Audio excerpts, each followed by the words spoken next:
민수기 12장 1절부터 8절까지의 말씀을 저와 성도님들이 한 절씩 교독하도록 하겠습니다.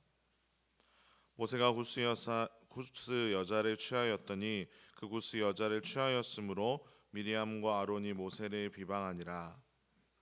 그때 여호와께서 모세와만 말씀하셨느냐 우리와도 말씀하지 아니하셨느냐 하매 여호와께서 이 말을 들으셨더라. 이 사람 모세는 온유함이 지면의 모든 사람보다 더하더라. 여호와께서 갑자기 모세와 아론과 미리암에게 이르시되 너희 세 사람은 회막으로 나아오라 하시니 그 세 사람이 나아가매 여호와께서 구름 기둥 가운데로부터 강림하사 장막 문에 서시고 아론과 미리암을 부르시는지라. 그 두 사람이 나아가매 이르시되 내 말을 들으라. 너희 중에 선지자가 있으며 나 여호와가 환상으로 나를 그에게 알리기도 하고 꿈으로 그와 말하기도 하거니와 내 종 모세와는 그렇지 아니하니 그는 내 온 집에 충성함이라. 그와는 내가 대면하여 명백히 말하고 그는 또 여호와의 형상을 보거늘 너희가 어찌하여 내 종 모세의 비방하기를 두려워하지 아니하느냐 아멘. 모세가 구스 여자를 아내로 취하였습니다. 여기에서 이 구스 여인이 모세의 아내인 십보라인지는 분명하지 않습니다.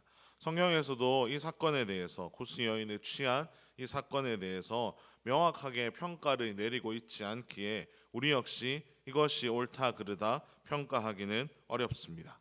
문제는 이러한 상황이 발생했을 때 모세의 누이와 형인 미리암과 아론이 모세를 비방하고 나섰다는 것입니다. 남매이기도 하고 함께 이스라엘 공동체를 섬기는 지도자로서 당연히 모세를 좀 적극적으로 변호하고 도와주어야 함에도 불구하고 이들은 모세를 비방하는 일에 앞장섰습니다. 모세의 권위를 누구보다 잘 인정하고 따라야 하는 존재들이었지만 이들은 2절에서처럼 여호와께서 너랑만 이야기를 나누느냐 우리와도 말씀을 나누지 않느냐라고 따지면서 모세를 무시하는 듯한 태도를 취했습니다. 사실 모세 입장에서는 이것이 얼마나 힘들었을까요? 가장 가까운 존재라고 생각했던 이들이 앞장서서 자신을 비난하는 것을 듣고 있는 게 참 쉽지는 않았을 것입니다. 하지만 모세는 이러한 비난 앞에서 비방 앞에서도 아무 말도 하지 않습니다. 이 모습에 대해 3절은 이렇게 기록하고 있습니다. 이 사람 모세는 온유함이 지면의 모든 사람보다 더하니라. 모세는 온유한 사람이었습니다. 하지만 그가 날 때부터 온유한 사람은 아니었습니다. 타고난 성품이 온유한 사람이라고는 할 수 없는 인생이었지만 하나님의 인도하심 아래 그가 여러 가지 인생의 고난을 겪으며 그는 낮아짐을 배웠고 온유한 성품의 소유자가 될 수 있었습니다. 그래서 모세는 아론과 미리암의 비방에도 흔들리지 않을 수 있었습니다. 언제나 그래왔듯이 하나님만을 바라보며 그 시간들을 견뎌내고 있었던 것입니다. 하나님은 이 모세를 향한 아론과 미리암의 비난을 들으셨습니다. 그리고 세 사람을 불러 그들에게 모세와 그들의 차이가 무엇인지를 말씀하십니다. 다른 선지자들에게는 꿈이나 환상을 통해 말씀하시지만 모세에게는 직접 말씀하신다고 하시면서 모세가 얼마나 하나님 앞에서 충성된 사람인지를 다시 한번 하나님은 알려주었습니다. 자신들과 별 다를 것 없다고 생각했던 아론과 미리암은 이 하나님의 말씀 앞에서 아마도 큰 충격을 받았을 것입니다.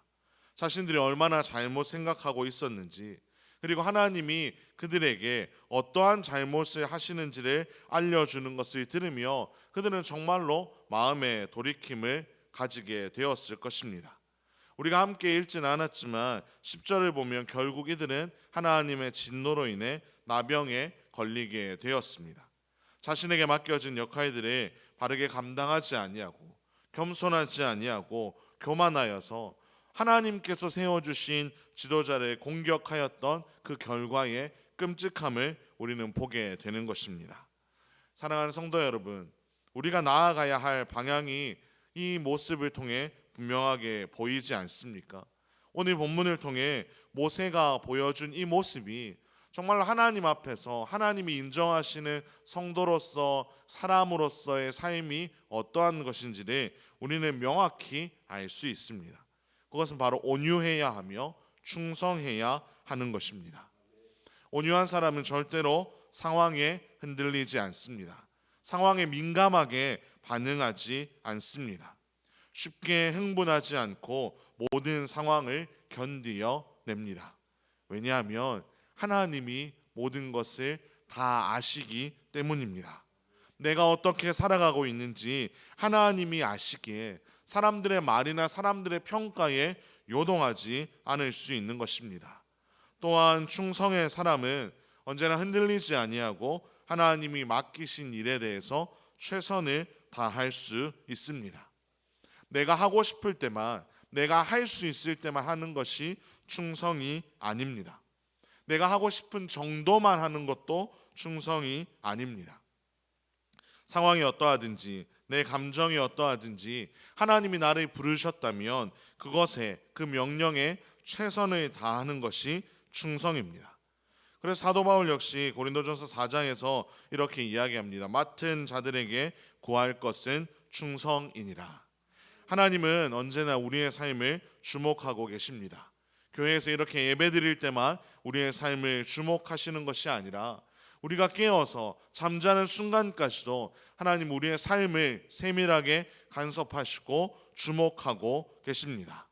우리가 그러한 하나님 앞에서 우리의 온유함을 잃지 않기를 간절히 소망합니다. 사람들이 몰라주어도, 사람들이 오해해도 온유함을 잃지 않고 하나님의 일하심을 기대하며 한 걸음씩 걸어갈 수 있기를 간절히 소망합니다. 또 어떠한 상황에도 흔들리지 아니하고 하나님의 부르심을 따라 우리 각 사람에게 맡겨주신 귀한 사명을 감당하는, 정말로 충성되이 감당하는 저와 여러분의 복된 삶이 되기를 주님의 이름으로 축원합니다. 함께 기도하겠습니다.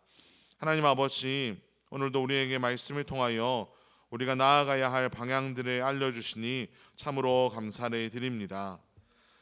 하나님, 우리가 언제나 하나님과 사람 앞에서 온유하고 충성스러운 삶을 살아가기 원하오니 우리의 삶을 매 순간 간섭하여 주시옵소서. 오해를 받고 억울한 상황이 찾아올 때에도 모든 것 아시는 하나님만을 바라보며 온유함으로 살아가게 하여 주시옵소서.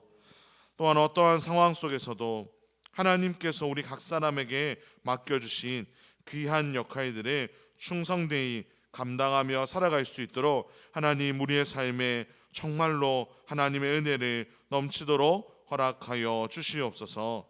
이 모든 말씀 우리 주 예수 그리스도의 이름으로 기도합니다. 아멘.